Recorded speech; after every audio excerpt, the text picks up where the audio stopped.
So guys, in less than 24 hours after the sole administrator took over the leadership of Rivers State, guess what? The TINUBU's government released the withheld allocation that they refused to give to FUBARA. They released the money they denied FUBARA to the sole administrator. Now, this man has a very strong words for TINUBU. He said the federal government and the powers that be, they've all gang up to crush FUBARA. You are going to be listening to this interesting session. Honestly, this man has revealed so many things going on in Nigeria. How these people are desperate to get rid of FUBARA. FUBARA appears to be a blockade, a very big hindrance on their path. So they are out to crush him, get rid of him, just for them to achieve their selfish interests. Take your time, watch this video and get the full gist. Just take a look for yourself. But critics call the sole administrator a stranger and an imposter. Some say he's even illegal. Do you think his legitimacy or the lack of it thereof may hinder his work to stabilize Rivers State? Also, we've heard from Governor FUBARA, who has not been seen since this state of emergency, and he has denied all the allegations leveled against him. Does it exonerate him and indict the federal government? What are your thoughts? I think it's very clearly a battle that has been going on in Rivers State, where the stakes are very high, and federal forces have coalesced to smash that Governor FUBARA. And so far, it appears they have had great success because all the issues they've canvassed for against him have been granted by various agencies and forces that have intervened in the matter. And even the question of the Supreme Court saying they are not releasing the money, they have now reversed their position. They have not assessed whether this transition has occurred. So how come the money has been released with such fast moves? It means clearly that this is a political game of high stakes. And what we are seeing is the results of a proud winner telling the nation, I've done what I wanted to do. It's quite interesting you put it that way. Let me even stay on that. The role of all parties concerned in this matter, how salutary would you say, both the president himself, FUBARA, the suspended governor, Wike, who we've been told, the issue has absolutely nothing to do with him, at least if we're to go by what the Attorney General said in his speech. How would you describe, the role they've played so far that's led to this, before we even talk about the recommendations of the National Assembly? You see, we need to learn to be honest on this matter. We've seen Wike on television many times saying that this is a war he's engaged in, and he's been reeling off his victories one after the other. 1, 2, 3. So for somebody to say he's not a factor means they're trying to toy with our intelligence. Let's state the facts as we know it. This is a problem that had a clear history that's known to every Nigerian. FUBARA was an ally and suppletive of Wike when Wike was governor. He was placed there as somebody to do the bidding of Wike. He became governor and decided to assert his independence. Wike came out on TV and said, "Obey me or I will smash you." FUBARA said, "I will not obey you." And then 4 sets of forces acting in unison worked to smash FUBARA. First of all, Wike himself made demands. The very first meeting when President TINUBU intervened, they didn't give FUBARA an opportunity to say how this thing will be resolved. He was given an agreement where all the demands of Wike were put and none of his demands were there, and told he must sign. He signed, he couldn't implement. So Wike came out clearly in that and won his battle. The second issue is at the level of the president himself, who throughout his interventions in this matter have always laid blame with one party, FUBARA, and never mentioned any issue about his own ally. Third issue, the judiciary intervened in this thing. It went right to the Supreme Court. The Supreme Court granted all of Wike's prayers and rejected all of FUBARA's prayers. So the judiciary became an active player, and they also worked towards smashing FUBARA. The final actor was the National Assembly. All the legal opinions I've had said President had no powers to remove the governor. They removed it. The National Assembly decided to support the president's move of removing him, in spite of the fact that they knew they didn't have the numbers to provide 2/3 majority for that removal. Yes. Because they didn't have the numbers, they decided to disobey the Constitution flagrantly and do a voice vote where there are no numbers. The Constitution says count those who say yes, count those who say no. And for the Senate, you needed 72. Yeah. For the House of Representatives, you needed 240. How can you do a vote and you don't give us numbers? It means in law and in respect of our Constitution, there is no vote from the National Assembly supporting the state of emergency. In that case, how can you now suddenly decide, in spite of the Supreme Court ruling, that you've returned this money, everything has been resolved, where we all saw that there was no vote? Exactly. So I think we need to learn to tell ourselves the truth on this matter. It is state power being used in a naked way in a partisan battle in which all these forces, the presidency, the Federal Executive Council, the National Assembly, and the Supreme Court all came together with a plan to smash this government they didn't want. You're a very lucky man if you say you've had only one interpretation of the matter on the ground, that the president does not have constitutional powers. For some of us, it's been very confusing because even lawyers, senior lawyers, cannot agree on the Constitution and what the judgment, the Constitution says on the matter. Right. But let me ask you, can there be genuine reconciliation if the FCT minister continues to be absolved from any wrongdoing? The National Assembly has now set up a committee as one of its recommendations of eminent Nigerians to bring warring parties to the table. But if the president, his Attorney General of the Federation, do not see the FCT minister as a party to this crisis, do you think that the National Assembly does recognize the role of the FCT minister, and can there be that genuine reconciliation? Well, for the first point you raised, what all lawyers agree on is that there is no specific provision in Section 305 of the Constitution that allows the president to remove a governor. There is no lawyer who has said there's that provision. Some lawyers have argued it is implied. Yes. But if it is implied and not stated, then it's not it is not a point in law. Yeah. So that is very clear, and that's why I'm saying all lawyers are clear. On this issue of reconciliation,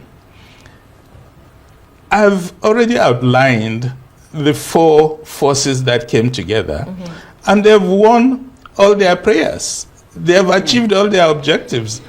So when they say, okay, we'll set up a committee for reconciliation, it's what's called poetry. Say, okay, we've won all our points, so let's give some words that will show, oh, we want peace, we want reconciliation. And we are supposed to smile and say, yes, tell it to the birds. That's all I can say on that. So, still, I mean, staying on that, the National Assembly, or let's say the House, actually made some recommendations that eminent Nigerians will come together to mediate, and also they recommended that the president should review the emergency rule, and that in a situation where peace is secured before the expiration of 6 months, the governor and the state assembly will be reinstated. What do you make of that? Do you think the damage has been done already and there's no way forward, or do you think there's hope? Based on, that's a question that's already been asked. What do you think democracy as a whole is this a setback for Nigeria's democracy, or is it a learning curve that we can actually, make progress from? I think there's a real threat to Nigerian democracy, and the success of this move by these four forces that coalesced shows that in this country today, no governor is safe. Any governor can be removed with an allegation of threat to peace and stability. And even in issues where that governor doesn't have a mandate, as in the case of FUBARA, he's been accused of allowing insecurity to spread, while he has no mandate over security forces. The person that has mandate over the security forces and the responsibility to stop this insecurity is saying, oh, somebody else didn't do my job, therefore I'm removing him from office. So this is what is called the use of naked power, because you feel you have reached a position where you are in total control of available forces, and therefore you can do what you want. This means this search for reconciliation and review to return the governor is all part of the poetry I'm talking about.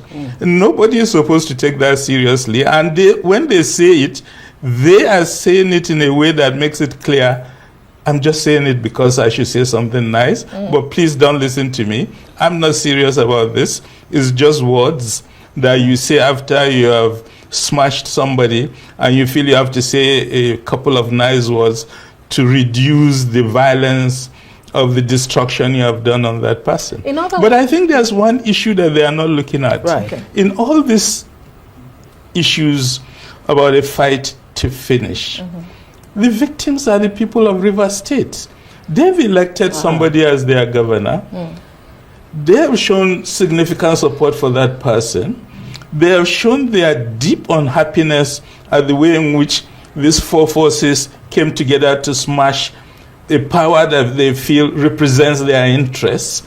And I think when we play politics with such extreme intentions, we sometimes forget the most important factor, which is there are Nigerian citizens who are victims of this, and they may have a limit for how long they will continue to tolerate it. In other words, do you foresee this declaration extending beyond 6 months? Because you do paint a very gloomy picture here. If not, what is the pathway to reconciliation? Because as we are told, it is only a reconciliation that can lift this declaration, albeit unconstitutional, illegal, state capture, as it has been described. You see, this thing, the stakes are very high because there is a relevant date, and that relevant date is February 2027. There will be elections on that date, and the issue is who will deliver the votes of Rivers. We all know that's the issue. So if you tell me, oh, we'll see if we can resolve this in less than 6 months and return to status quo ante, I'll say, well, what happened to the strategic objective? Unfortunately for me, I'm a political scientist, so I look at the forces at play. And the forces at play are clear. The objectives that are targeted are extremely clear. and where they want to reach is known to every Nigerian. Which is the There's root no cause, secret the over root this cause issue. of the crisis. Yeah. That's what you're talking about. That's right. Okay, so I mean, what it really is the way forward? We still need to ask. I mean, how can this crisis be resolved in a way that favors the people of Rivers State, not just the people of Rivers State, Nigerians as a whole, and also address the issue of politics of impunity that seems to be, taking a whole life of its own in Nigeria? The way forward is to go back to political science. I've been doing it for 50 years, so that's the only thing I know. The first issue is that Nigerians are deeply committed to federalism as a political system. In a federal system, the president cannot remove a governor he's quarreling with. When you do that, you are threatening the very foundations of federalism. Secondly, in this whole issue, there are citizens who have concerns and who are opposed to some of these actions. By continuing to act as if citizens don't matter and have no voice and have no ability to act, you are taking a risk of pushing the country towards a precipice. I call on the president to think about the political implications in terms of risk analysis. And that risk analysis will point out to the president that you may push these people to a point of no return. It is not in anybody's interest to push this matter to a point of no return. So please reflect, Mr. President. Turn back those wheels of victory and look for a genuine pathway to peace. And that pathway is clear. Every day, Wike is on TV saying he owns politics in Rivers State. And he will smash anybody who challenges that. How do we end the and culture that of impunity? Wike is a minister in this cabinet. So don't tell me it's difficult to find a reconciliation when you have a key actor whose behavior you can control because he works for you. Well, I guess we'll have to leave it there. Jibril Ibrahim is Senior Fellow, the Center for Democracy and Development. Thank you so much for joining us on Newsnight. It would be nice to have you back again because this is We've not seen the last of it. We haven't. Thank you so much, Professor. Thank you.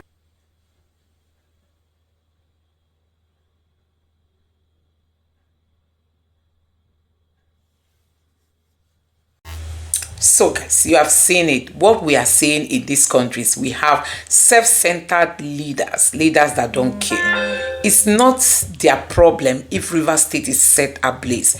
And you've heard him say that the people of Rivers, they've rejected the sole administrator. They've rejected him, and you see, now it is being said that there is a gang up to crush FUBARA. A gang up to crush FUBARA. My God, there is nothing these people cannot do. There is nothing these people cannot do. Now the people of Rivers are rejecting the sole administrator. They say he is illegal, illegitimate, and all kinds of words. I mean, the people of Rivers are saying they don't want this man to be our leader. But guess what? TINUBU has imposed him on the people. And now the people have no right to say no. The people have no right to say we don't want. You must want it whether you like it or not. So guys, you can see where we are as a country. These people don't care about you and I. They don't care. I mean, they don't care.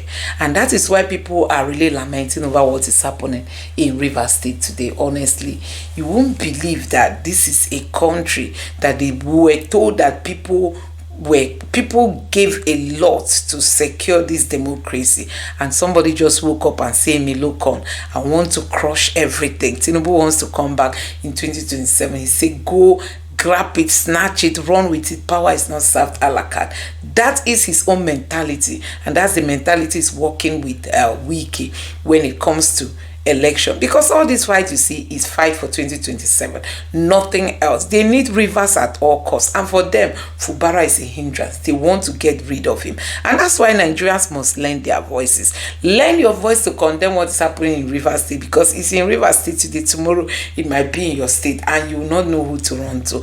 Condemn it so that no other person takes advantage of the silence of the people. Because if you keep silent, we are still going to see more people rise up tomorrow to just bring down a governor and tell you that they are the ones to appoint someone to take over, and then the person will be doing their own bidding. So guys, a whole lot is happening in this country. I'm just wondering if we'll be left of anything called democracy by the time Tinubu leaves office. If Nigeria will still know anything called democracy, because the way these people are going, you can see that they have a plan. They know what they want to achieve, whether the constitution backs it or not, whether Nigerians want it or not. They are out for what they want to do.